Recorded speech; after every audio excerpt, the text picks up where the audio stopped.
What's up, guys? I'm the East Coaster fan, and today we're honoring the one, the only Kingda Ka. Now, I started doing RIP videos maybe a year and a half ago, maybe even 2 years, I don't know. I've even done videos that are sort of like RIP videos, but I didn't really call them that at the time. But this will hopefully be the biggest RIP video ever. And trust me, I don't want to make RIP videos because I hate seeing rides close. But with the RIP videos, I find that it's great for me to share my own personal stories with them, as well as showcasing the legacy and what could be happening beyond. Now, in the past, I've made videos about this whole situation. One in November, when it was initially announced that Ka, along with multiple rides, are going to be closing, and those rides are going to get RIP videos as well. And then I also just posted my vlog from my last time riding Kingda Ka the other day. But to finish off, I guess what you can call now the Ka trilogy of remembrance, I'm going to be doing a traditional RIP video on this legendary attraction. I want to start off with explaining Kingda Ka. I'm pretty sure you all know it, but in case you haven't, maybe you're new to this industry, Kingda Ka is an Intamin roller coaster that opened in 2005 as the world's tallest and fastest roller coaster, with a height of 456 feet and a speed of 128 miles per hour. Well, sort of. It held on to the fastest coaster record until around 2010, but it maintained that second place record as well as being the fastest coaster in North America, all the way up to when it closed. So Kingda Ka never had any coaster in its lifetime succeeded in those records. It was going to with Falcon's Flight, but we can now say that Kingda Ka was really the king during its time. And the experience was crazy. Even though there was Top Thrill Dragster that was out there, Kingda Ka offered a ride experience that is sort of lost now. It's something straight out of the Coaster Wars, a time which parks were trying to up each other with bigger, badder, more record-breaking rides. And Kingda Ka was kind of towards the tail end of that. In fact, you could argue it ended the Coaster Wars. And by increasing those height and speed records slightly, from Top Thrill Dragster, Six Flags, and Great Adventure, of course, made a statement in the industry. So in that sense, I see this ride as an engineering marvel. And all of that is thanks to the amazing designers at Intamin, who continue even to this day to push roller coaster technology. The ride was really short, but it offered a jam-packed ride experience with a really fast launch, really forceful as well as you were going up that top hat, an amazing drop with a spiral, and what was so great about it is that as you were going down the spiral, it kept getting faster and faster, sort of like the death roll on Iron Gwazi, and then a bunny hill at the end that, I don't care what people say, I think it offered airtime. And it was great during the day, it was great during night, I just love my rides on this. But speaking of that, with this whole situation, I've really been taking into account just how lucky I was to have Kingda Ka so close to home. I've been hearing so many stories online about people traveling from all throughout the US and world to get on Kingda Ka, the world's tallest roller coaster. And I think that was part of the reason why people really flocked to Great Adventure and put him on the map. But for me, growing up on Long Island, I was only 2.5 hours away from this place. Really close in the grand scheme of things. But I vividly remember, like, every time I drive into Kingda Ka, every time I drive into the park and see Kingda Ka as we're going over that bridge, and I just loved how it was positioned where you're driving closer to the parking tolls and you end up going right next to it. I remember as a kid, like, looking out the windows, looking up, and I still couldn't see the top as I was driving by. Now, I've been going to Six Flags Great Adventure ever since 2008 or so, but I was young at the time. I didn't get on any of the major roller coasters until much later. More specifically, I got on Kingda Ka for my very first time in 2016. And that was actually the last major coaster I needed at that park. I was kind of working my way up. Even as a young coaster enthusiast, I was kind of like stepping towards the bigger and bigger roller coasters. So before that, I did El Toro, and then when I left, I said the next time I go to Great Adventure, I'm going to ride Kingda Ka. I'm gonna rope drop it, I'm gonna get on it. And that's exactly what I did. Later on in the summer of 2016, I went on Kingda Ka for my first time. And there's a sense of pride and courage of getting on Kingda Ka for the first time. And I wish it's a sensation you could really get in other roller coasters.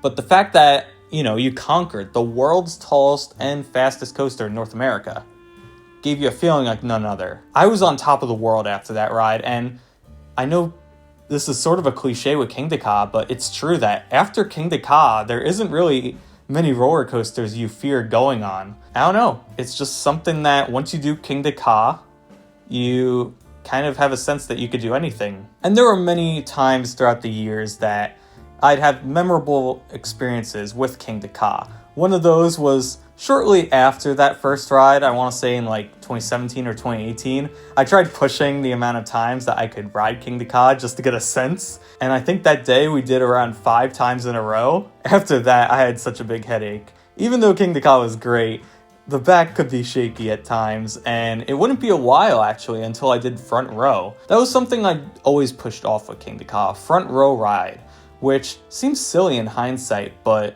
I think the reason I didn't do it is, one, the line was always super long for it, which makes sense. Front row for Kingda Ka would always be popular. And two, I thought that the second row would offer kind of a similar experience, so I'd 9 times out of 10 go there instead. But when I eventually did front row of Kingda Ka, which I did with Michael from Blue Diamond Coasters, it was a blast. I remember the feeling of just the wind hitting you in the face, your face flapping. There's like all sorts of videos online of just people's faces like going up and down as they're going down the launch track. It's really great, and it's the best seat on that ride. And I was able to go on Kingda Ka with a lot of people I knew, both enthusiasts and fellow friends of mine, such as this past year where I brought my friends on it, and I had such a great time doing so. The other thing I want to focus on in terms of memories with Kingda Ka is rollbacks. Of course, rollbacks are something that everyone wanted on Kingda Ka. It was like the holy grail experience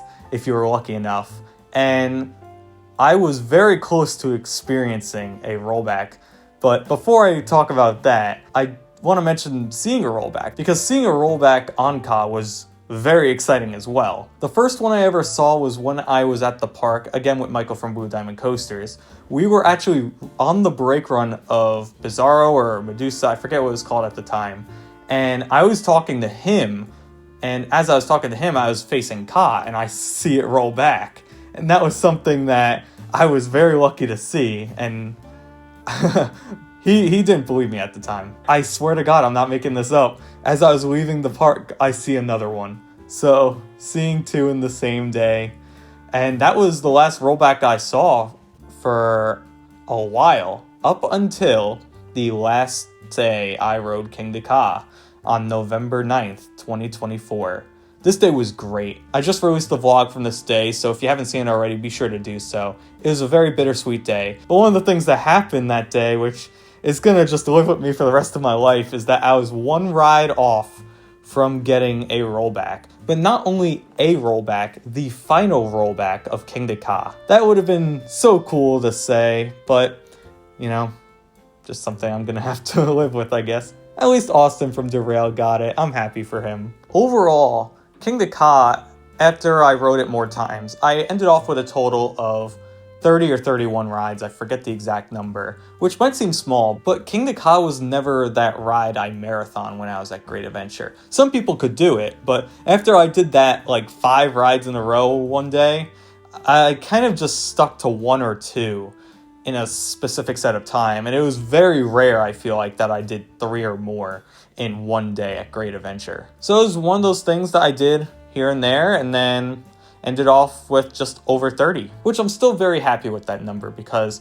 I'm just happy and blessed that I was able to get on Kingda Ka at all as a roller coaster enthusiast. Honestly, I was more appreciative of the lore and everything surrounding that, and that was one of the biggest reasons why I decided to make my very own sort of documentary on it, The Brief History of the Golden Kingdom, which of course features Ka, but it features the whole surrounding area with it that I just found so fascinating being at a Six Flags park. You could go check out that video up above, and it was really fun to make after waiting very long to make it.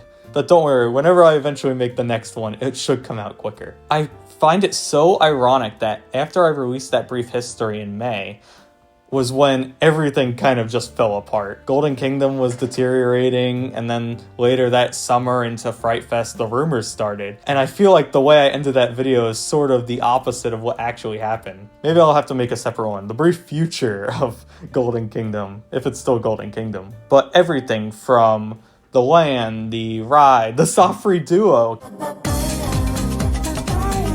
The Sofri Duo soundtrack in line and like by the locker area in the station, chef's kiss. Of course, we all know what happened. Kingda Ka had its final day, the day after I went actually, where it wasn't as sunny, but so many people showed up. I wish I could have, I was busy that day, and seeing all the support from enthusiasts was amazing. It truly was a special occasion that so many enthusiasts were able to come together and give Kingda Ka a send-off that it rightfully deserved. Listen, if it was way too expensive to operate Ka any further, that's fine. Just let the people know that you're going to be wrapping up operations, so you give people a chance to come down and get their final rides on it. I just want that message to go almost to corporate, to tell them, hey, listen, we care about this ride, we'll show up. Just to let us know in advance. But during the off-season now, it was sort of just this waiting game of when is this thing going to be coming down? And it was a wild time. I knew some people that were camping out during specific days because we weren't sure if there was going to be an announcement. We saw the parachute tower fall unexpectedly, and maybe a few insiders knew about it coming down. And I guess some people thought it was going to be the same situation with Kingda Ka. So we were given date ranges for the immediate implosion, where it seemed like, hey, if you camp out during this specific time, you'd be able to see Kingda Ka fall, which is a crazy sight. But then it got pushed back, and eventually on February 28th, 2025 at 6:51 a.m. is when Kingda Ka fell.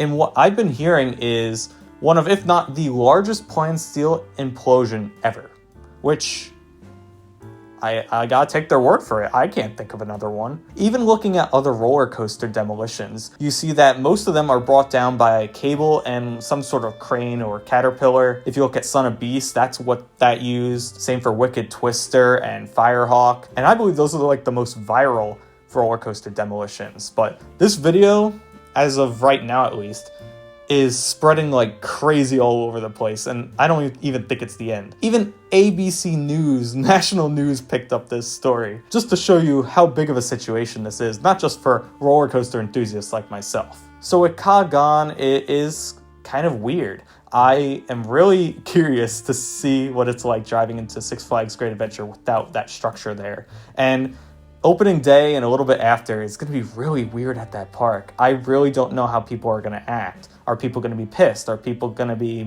a little optimistic? Or are people just not going to show up at all? But the only thing I have right now is just some of the keepsakes and merch that I was able to get from Kingda Ka. Now, granted, I never got an official Kingda Ka shirt. That is something I'll probably regret, honestly. But there are some things I did get. You can see down below, I got the Long Live the King shirt that Colin's selling. I really like this shirt. I also want to shout out this shirt from Carolina Coaster Riders. It also says Long Live the King, but I was given this for my birthday and I really like it. And then although I didn't get a shirt, I was lucky enough to grab a Kingda Ka nano coaster that I still haven't built yet. I'm kind of curious whether I should or not, but definitely gonna hold on to this baby. And in the park, I'm really curious to see how they commemorate Kingda Ka, if they even do at all. Great Adventure has such a vast history, and I think such a big attraction being removed deserves some kind of recognition in the park. I was thinking the other day even that you could put almost a memorial or a tombstone around the base of the tower and maybe accessible by the Safari Outpost. It's not the first time we've seen this happen. We've seen plaques and commemorative set pieces for rides like Son of Beast. So looking forward, we have what Six Flags already announced is a record-breaking launch coaster, whatever that means. I just want something that is at least on par or better than Kingda Ka. And that is no easy task. Kingda Ka was never my favorite roller coaster, even at that park. I think I prefer Nitro and El Toro to Kingda Ka. But you gotta make a ride experience that is world-class as well as marketable. And that might be impossible. I don't think they're going to have a world's tallest or fastest roller coaster back at that park, especially with Falcon's Flight opening.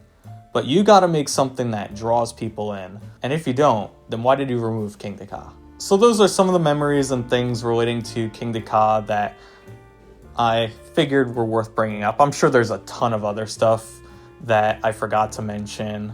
Like I said, the fact that this is such a monumental coaster being removed is kind of mind-blowing.